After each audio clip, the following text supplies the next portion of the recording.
As with most things in life, it seems most people fall into one of two extremes. They're either going to be the person that is just driven and fueled by this rage that tears them apart because anything less than perfection is completely unacceptable.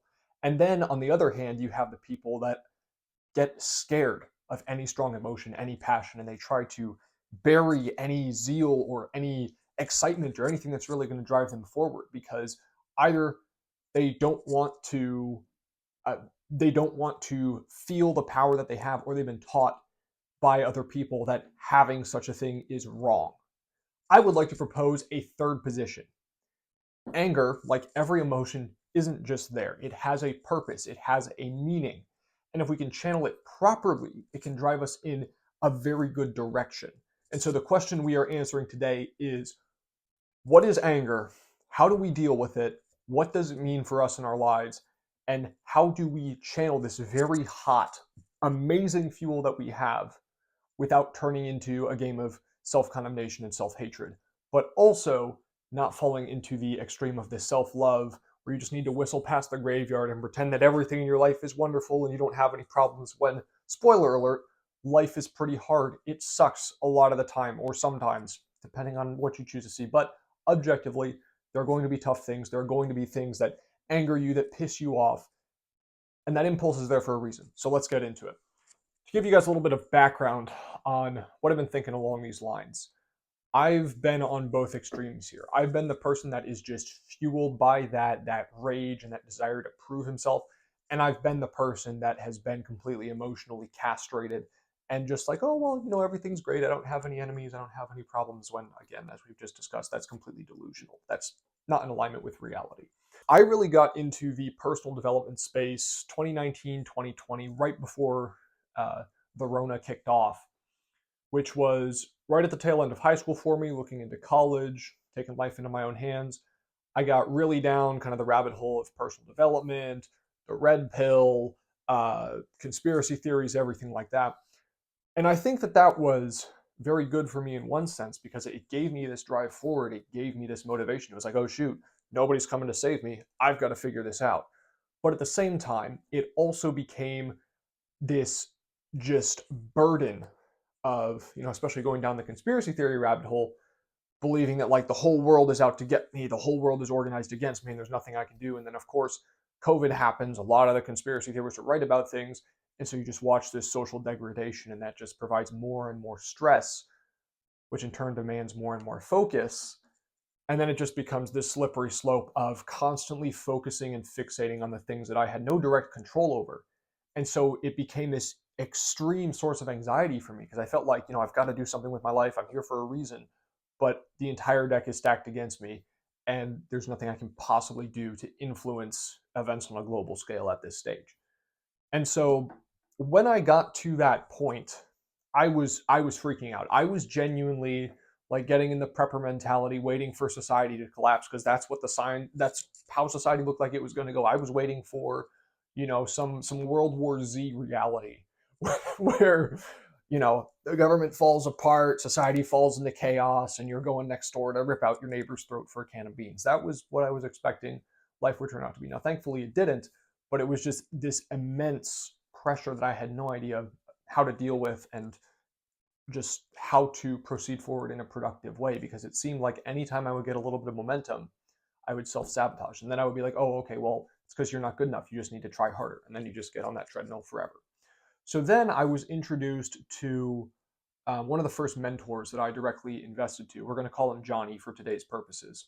And Johnny was pretty much the complete opposite of me. Very chill guy, very much into like the woo woo space and manifestation and all this stuff, which I'm not saying I completely disagree with, just to be clear. But he was in what I now call the Zen master camp, the people that just don't seem to be perturbed by anything in life and everything in life is wonderful. And as he coached me through some things, it was exactly what I needed at the time because I was over here on one extreme freaking out about everything, and he was over here worrying about absolutely nothing, right? And so, in kind of adopting his worldview and his mindset and how he saw things, it dragged me back over to more of an even keel. But because there was this constant pressure, I took it too far and I ended up going to that other extreme. And it created this bizarre situation where, I felt incredibly grateful. And just to be clear, a lot of these things, like trying to be grateful for life, the opportunities I have, the fact that I'm alive another day, are all things that I think are extremely good and practices that I still try to keep. But the problem there was that it put this rosy tint over everything, where it was just kind of, assuming that if I went with the flow, life would sort itself out and I wouldn't need to worry about it too much, even though objectively I was still in a really shitty position. I was not really set up to be, providing for myself and hopefully an eventual spouse and family in a good way. Um, and even though I was comfortable in the moment, right? That momentary comfort is nothing compared to the ambitions that I had and still have. And so the question is, are you going to live this, you know, uh, basically the story arc that we see in The Lion King, right? Where you're just going down Hakuna Matata, you're forgetting your problems. The problem's still there. You still got to go deal with that crap, no matter how much you try to block it out. And so, and so, I was in this for a while. There there was a point where I wasn't trying to brag at all. It was in some class or something I had in college. I remember I said something to the effect of, well, I haven't had a bad day in at least a year and a half. And that wasn't intended to be cocky. That wasn't intended to be like prideful or anything. That was just genuinely how I felt. And that rubbed a lot of people in the class the wrong way. And what I didn't get to clarify was my standard for a good day is, do I wake up? Do I get another day on this planet? If so, that's a good day because that's already an amazing blessing, right? But the point is, it was this very chill, passive, go with the flow mentality that did nothing to actually drive me toward my goals and correct the situations in my life that were undesirable and that did need to have my focus and should be stressing me out as a sort of a warning indicator, a warning light that says, hey, this is a thing you need to deal with. So I've been kind of going back and forth, oscillating between, getting angry at myself and then trying to hide from that emotion over here. But no matter what really happened, I had instilled this belief that my calling might be a challenge, but as long as I was doing what I was meant to do, as long as I was following the path that was divinely laid out for me, that it wouldn't really be stressful. It wouldn't be that strenuous because it would just be natural, because obviously that's what I'm inclined toward. And it's only recently in the past couple weeks here that I've really started to examine that belief system. And it's pretty clear to me, whether you take a biblical worldview, which the Bible is extremely clear on this, or just an observation of the reality before you. There's that, cliched saying, choose your heart. Either you can have an easy life now and a hard life later, or you can have a hard life now and an easy life later. You can either have the pain of growth or the pain of stagnation and decline, and you pick which, because that's just a constant in life. We live in a fallen world. Things are not going to be ideal. They're not going to be the way you want, no matter what you do. And this is not to say that how you choose to see the world and the things you focus on don't influence your state and your perception and how you feel about yourself in your life. But the fact of the matter is, struggles will always be there. And it's through that pain that we are going to grow as people in holiness and so on, and not avoiding them or running away from them because, oh, it's uncomfortable, which is something that I did for far too long. So just a couple weeks ago, for context, I've been working a door knocking job for several months, and it was just incredibly difficult for me to get out of my head and get out and consistently show up and do the work. And I kind of just had to have an honest conversation with myself where I said, hey, this is not something that I have a deep enough reason to actually push through and produce a positive result from, which irritated me because it's like, this is another thing in a very long succession over a couple years of things that I'm like, I'm going to do this, and then I don't end up doing it. So it's like, okay, you got to figure out what exactly you want and what you're going after, because you know that you have more in you than this. You're better than this. And that pissed me off. I got really angry at myself. But that feeling of like, I am better than this, not in a way of self-condemnation. It's like, oh, you're a piece of shit. You can't do anything right. Nothing like that. What I'm saying is just being like, I have a much greater capacity than this. and I don't know what's in the way here. And that's what got me to take the leap. So I started thinking about anger, and I'm like, hey, maybe the thing that I've been hiding from for 2-3 years at this point isn't actually bad. Maybe it's just a fact of life, and I've been interpreting it wrong in the past as an evil to be avoided instead of a tool, a means to an end, something that can be used for good. We'll get into this a little bit later, but you see references to anger all over the place in the Bible, right? We hear about the wrath of God, we hear about people being angry, Samson goes nuts, so on and so forth. Christ in the temple. If God gets angry, I think it's safe to say that anger itself is not necessarily a bad thing. As I said, it's a tool, it's a means to an end, it has a specific purpose. But what is anger? It's an emotion, it's kind of difficult to describe. So the operational definition that I have for it is anger is an impulse to make a change or right a wrong. It's neither good nor bad, it is just an impulse. Usually it's in response to some perceived injustice. So in the instance I've just said, right? It's like, hey, I am not giving myself what I owe myself. I'm not giving myself my best work. Why is that? And it drives you to make a change. Now, the tricky thing here is because it's an emotion, it doesn't follow a logical process. It just says, this thing is wrong, or, objectively or subjectively, I don't believe that this thing is right. We need to make it different. And then it will do something to change the situation, but it doesn't take out a whiteboard and go, okay, well, I have options 1, 2, and 3 over here. And number 3 seems like it's going to get the best outcome. It just says, hey, there's something wrong. You need to change it. Do something. And so the issue that arises is far too many people take that anger, that initial impulse, and they just go with it. They don't think about it. They don't subject it to reason. They don't have any framework for really channeling it and harnessing it. They just say, hey, we're going to change this right now. And that's where you get down the spiral of self-condemnation and self-hatred, because then you turn it inward and you're like, oh man, I can't do anything right. Oh, I'm better than this, but I don't know what to do. And it just becomes this spiral of this victim mentality. So the change that you make may not make sense unless you have some sort of rational process behind it. Now, there's a very clear difference between righteous anger and pride or wrath. Righteous anger, as we've said, is intended to correct an affront to good.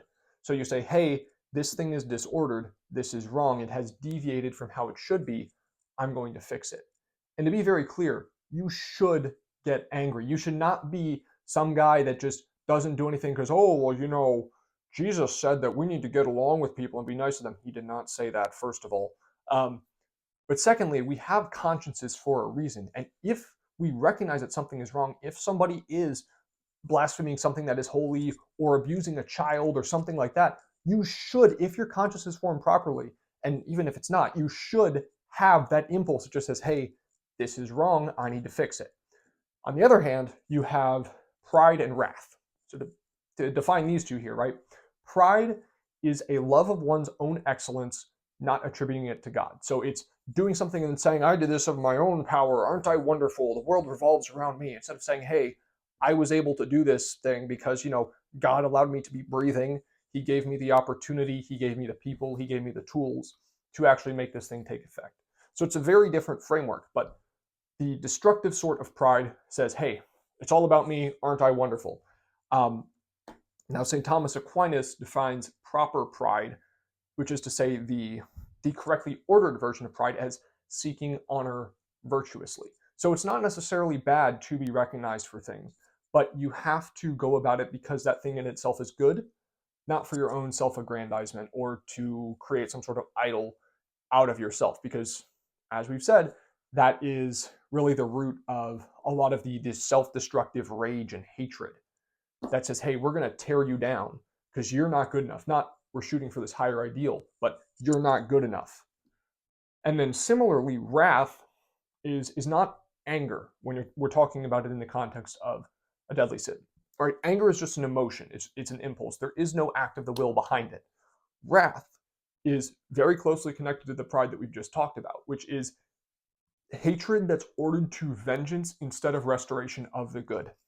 So if we go back to one of our previous examples, right, you got somebody abusing a child or a blasphemer or something like that, and you say, hey, this is wrong, I'm going to mess you up now. Not I'm going to restore what is right and do what is proper in this context, but you have done wrong, now you must suffer for it.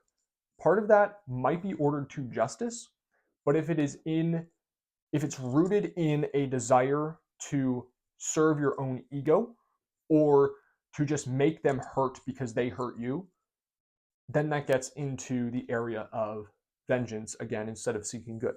And the Bible is also very clear about this. Probably about a little under a decade ago at this point, there was a space of a very long time where I was in close proximity to a guy that I absolutely hated and I wanted to throw hands with for years. Um, in retrospect, at that point, I didn't know how to fight. So kind of a toss up if I would have won that, but I wanted to throw hands with this guy.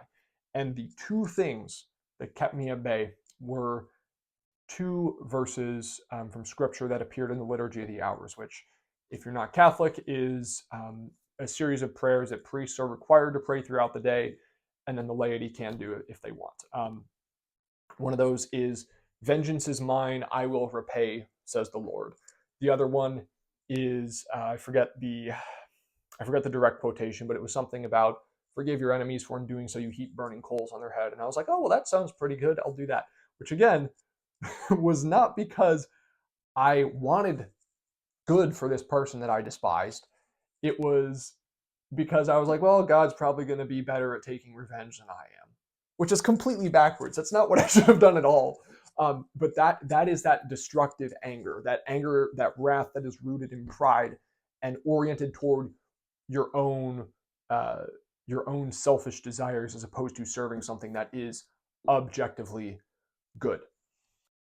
So as we've said, anger is a tool. It's a means to an end. It's an impulse. It's neither good nor bad. It's neutral, and then it becomes good or bad depending on how you use it. It's a means to an end, nothing more or less.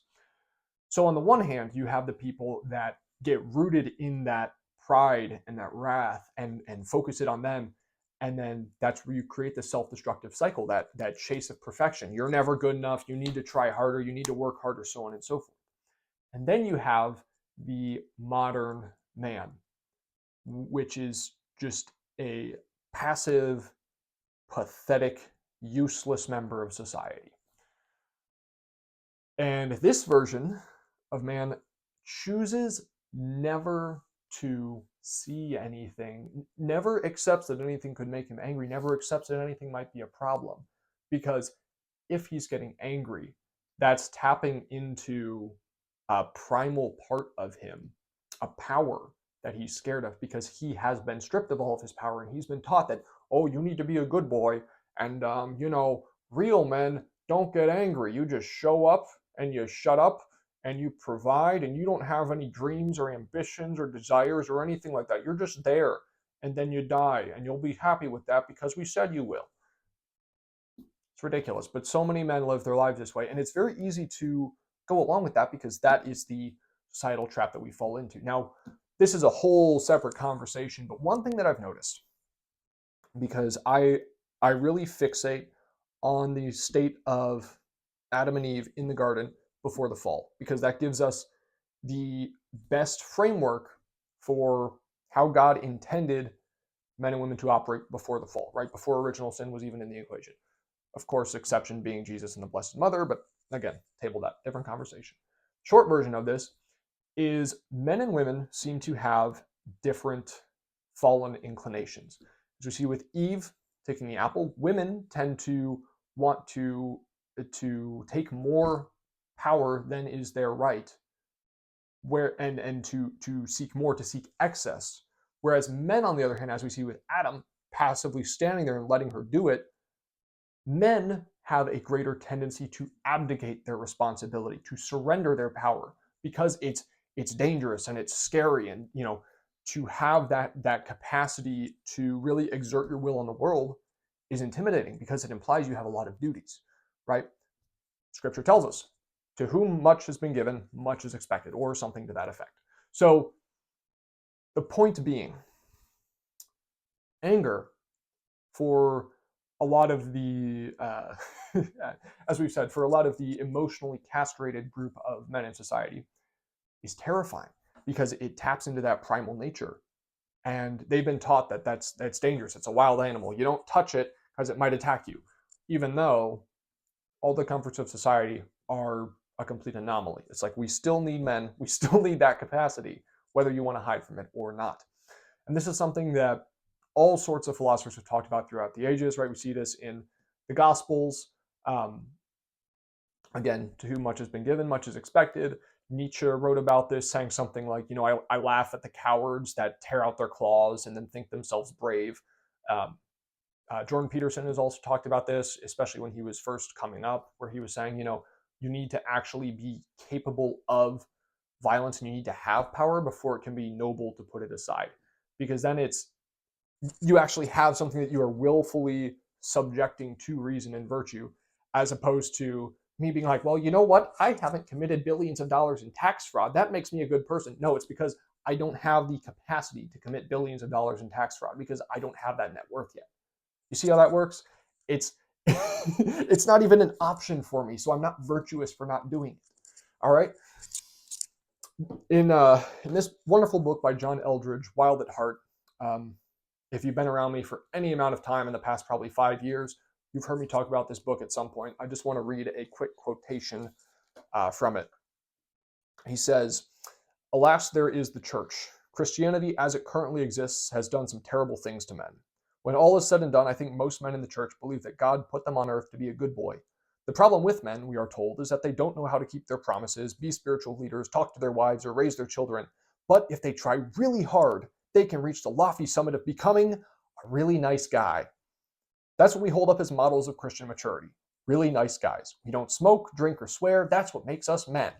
Now let me ask my male readers, in all your boyhood dreams growing up, did you ever dream of becoming a nice guy? Ladies, was the prince of your dreams dashing or merely nice?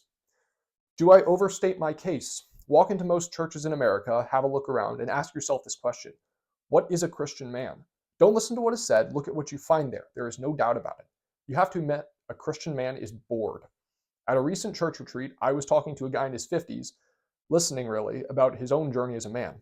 Quote, "I've pretty much tried for the last 20 years to be a good man as the church defines it." End quote. Intrigued, I asked him what he thought that was. He paused for a moment. "Dutiful," he said, and separated from his heart.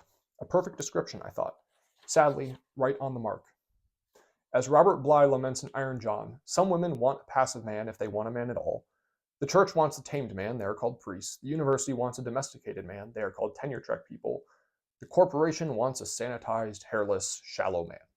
It all comes together as a sort of westward expansion against the masculine soul, and thus the heart of a man is driven into the high country, into remote places, like a wounded animal looking for cover. Women know this and lament that they have no access to their man's heart. Men know it too, but are often unable to explain why their heart is missing. They know their heart is on the run, but they often do not know where to pick up the trail. Then the church wags its head and wonders why it can't get more men to sign up for its programs. The answer is simply this: we have not invited a man to know and live from his deep heart.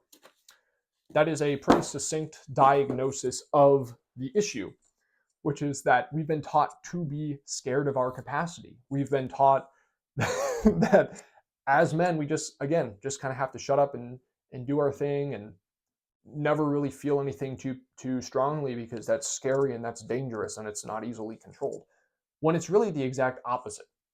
Part of being a man, if you read any history, the primary role of a man is to either uphold the society he lives in if he thinks it's doing him good, or to upend that society to say, hey, this is wrong. I don't accept this as my lot in life. I'm going to do something about it.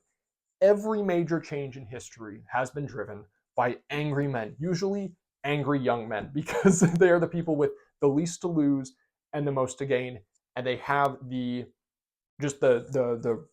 raw force of will and the physical capacity to make that thing happen. Now, this is not saying that responsibility and duty is a bad thing. If you as a man have committed to something, you live up to that. But do it as a willful yes from a position of power, not from a passive position of just going with the flow. You don't lead your family because it's like, oh, well, I guess I'm a man. I guess that's what I have to do. It's like, no, I have a responsibility to be a guardian and a provider for my wife and children, and so that's what I'm going to do. It's a positive affirmation of what you have committed to, as opposed to just like, well, I guess I got to do it because, I'm supposed to. So I guess that's what's happening now. So, as we established earlier, God gets angry. The Bible is full of references toward it, and for both God and the people in the Bible, it's probably one of the most common emotions. Now, we know that God is love, which is willing the good of something or someone, and so we can conclude that anger is not necessarily opposed to love. Anger becomes destructive when it is directed toward hatred instead of love. But you can love something and want to set it right. I can love my country and say, hey, there are a ton of problems here that we need to fix, right? As a parent or a mentor, right, you can correct something wrong that a child or student has done without destroying them, right? You can do it in a manner that seeks their good, not in something that's trying to tear them down. Um, we see in Ephesians 4, right? St. Paul tells us, be angry, but do not sin. Do not let the sun set on your anger, and do not leave room for the devil. So, being angry is not necessarily evil. It can drive you to evil if you don't regulate it, again, with your conscience and with rational thought, but it's just an impulse, nothing more or less, as we've said already.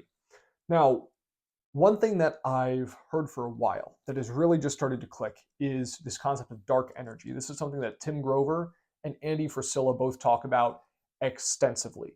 And the idea is that you have positive energy, right?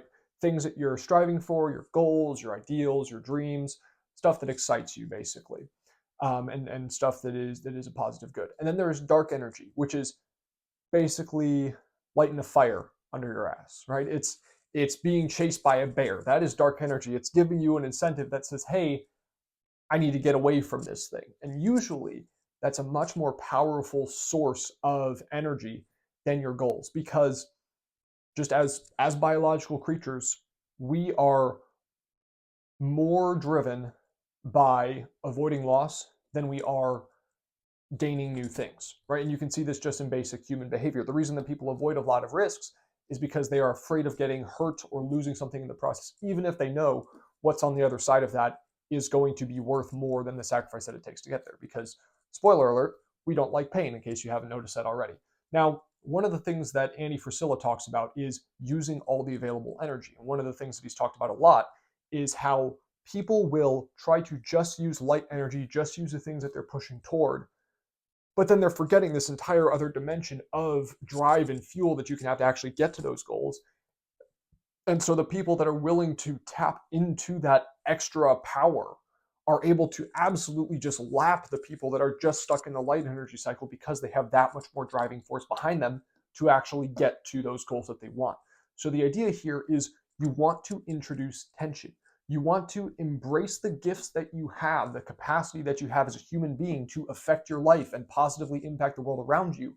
And the force, just the force of your will, the direction of your existence, ideally, eventually, the state of your community, of your nation, of the world. But the only way that will happen is if you actually recognize the gifts that you have and accept your responsibility to use them. Because another great temptation that we have is to pretend that we don't have a certain level of capacity, because then that doesn't imply the obligation that comes with it. This is something that I see a lot in kind of the new agey, quasi-spiritual, kind of atheistic circles. People will talk about the universe, or uh, agnostics will talk about the clockmaker God. And the reason those things are appealing is because it establishes that, yeah, okay, we must have some sort of creator, we must have some kind of higher power that made this thing that we call life, but it doesn't have a personality. It's not something that I can ever directly interact with. It's not something I can have a friendship with, and so there's no obligation toward it. Whereas we would understand God does want a relationship with us, and because he has created us with a specific purpose, we have a duty to realize that. And all the gifts and everything that we have in our toolbox is intended to reach that end, not just for us to hang out and chill and have a nice life. No, it's meant for so much more than that. So anger burns very hot and very quick. And that is that dark energy that, again, you can let it consume you, or you can channel it to an extremely productive end, right? It receives the analogy of fire for very good reason. Fire can burn down your house it can also be harnessed to melt steel, right? To shape steel into whatever you like, but only if you are deliberate at stoking the flames, getting them super freaking hot, but also not letting them burn out of control. And that can only be done deliberately. And if you have trained yourself in that capacity, it does not happen by accident. And so for a lot of people, again, it's easier to just dump water on the fire, put it out completely, and not have to worry about it, as opposed to saying, hey, this is a positive good, I'm going to use it. Now, scripture tells us, if possible, live at peace with all, which implies peace is an ideal. It's nice. It's not always practical in the world that we live in, and that includes toward yourself. If there is something about you that you are not satisfied with, that you know you have a higher capacity in, and again, not in a self-condemning, destructive way, give yourself grace, forgive yourself when you screw up. But if you just know, you recognize inherently, hey, I'm worth more than this. I'm made for more than this. I can do better than this. Then absolutely harness that. Tap into that feeling of dissatisfaction and use it to make something of yourself instead of just, again, sitting around and then we get to the end of our lives and we're like, oh, I could have done all that, but sorry, kids. I know it's not a very inspiring story, but it was hard. No, I don't want to tell that story. You don't want to tell that story if you're watching this. So don't let that be your story, right? Do not let that be your story. So, and this is important. When I was making my notes here, I wrote, love yourself, but don't tolerate low standards. And then I considered rewriting that. Love yourself by not tolerating low standards. It's not that you love yourself and in spite of it, you're going to have high standards for yourself. It's you love the call that you have to be a saint, to become excellent, to become the highest version of yourself that you possibly can, to do good in the world. And that's not in spite of loving yourself, maybe in the modern sense of, oh, we need self-love. So I need to go take a bubble bath every night and meditate for 3 hours and take warm showers, and I'm going to work 3 hours a day. And no, we have this life for a reason. We're meant to do things. So loving yourself is making yourself into the best version of yourself that you can, which is going to require hardship. But again, choose your hard. It's not going to be easy, no matter how you take it. You can voluntarily take on hardship and get better, or you can stay the way you are or get worse, and life will just be hard by default because, again, that's life. So Tim Grover talks a lot about why the greats are where they are and how they channel this dark energy. And one of the things that he writes about is that their standards for themselves are so much higher than anyone else's standards for them. And this is really important because this is not in the copy way of saying, oh, well, I lost and I didn't really produce what I wanted and this, that, but I gave it my best and I'm not competing with anyone. No, you're competing with people. It's how life works. Life is a competition.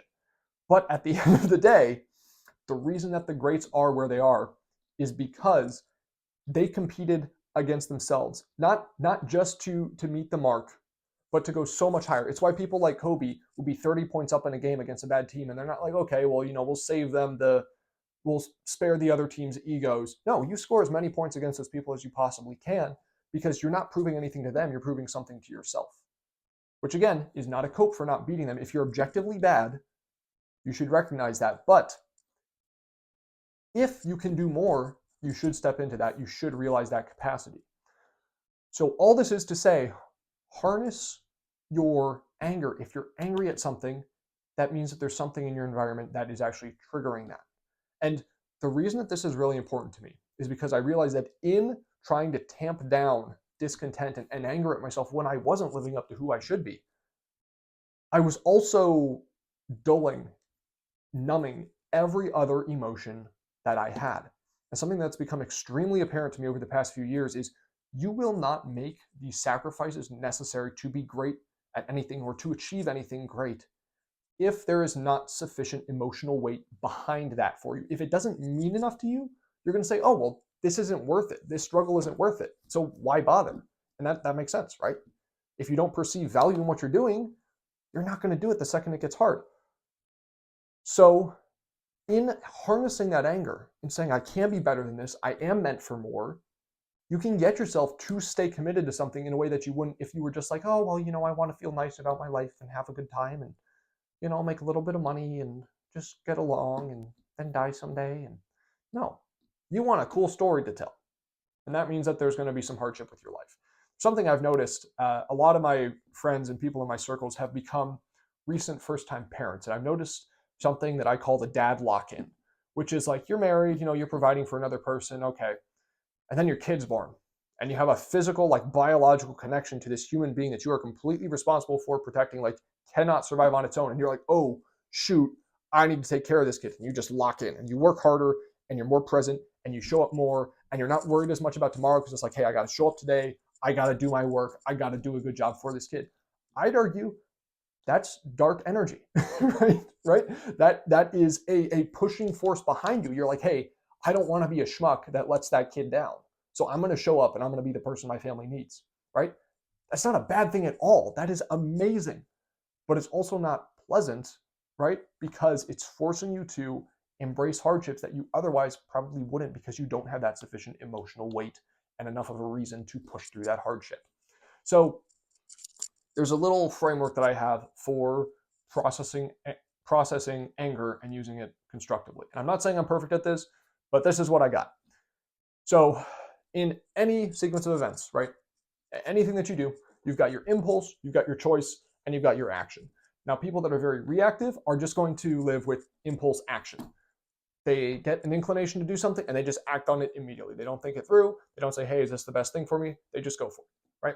But you have the power to decide your reaction to any single circumstance in your life. So if something angers you, you want to ask yourself first, what's triggering this? Is this worthwhile? Is this worth my attention, right? If it's somebody blasting you in the comment section from an anonymous Instagram account, probably not worth getting angry over, probably not worth doing anything about because, it doesn't really affect you.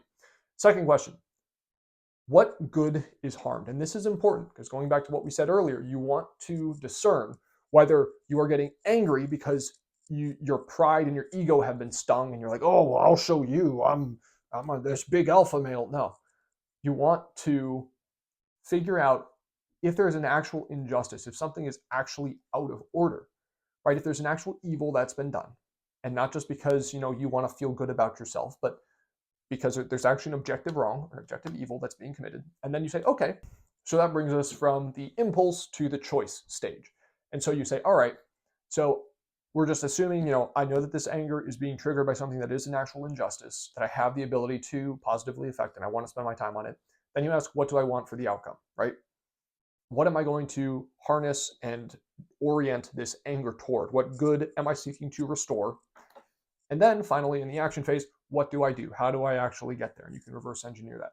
Now, again, it's really difficult, especially if you're not used to this, to be like, oh, I'm getting angry. Hang on, I'm going to step back and take a deep breath. No, you lean into that anger, but you channel it productively, right?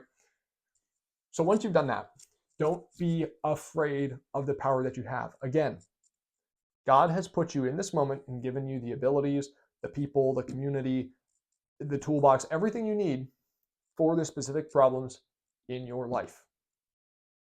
God wouldn't call you to do something if you couldn't do it. That would just be a non-starter. He has a specific purpose for you.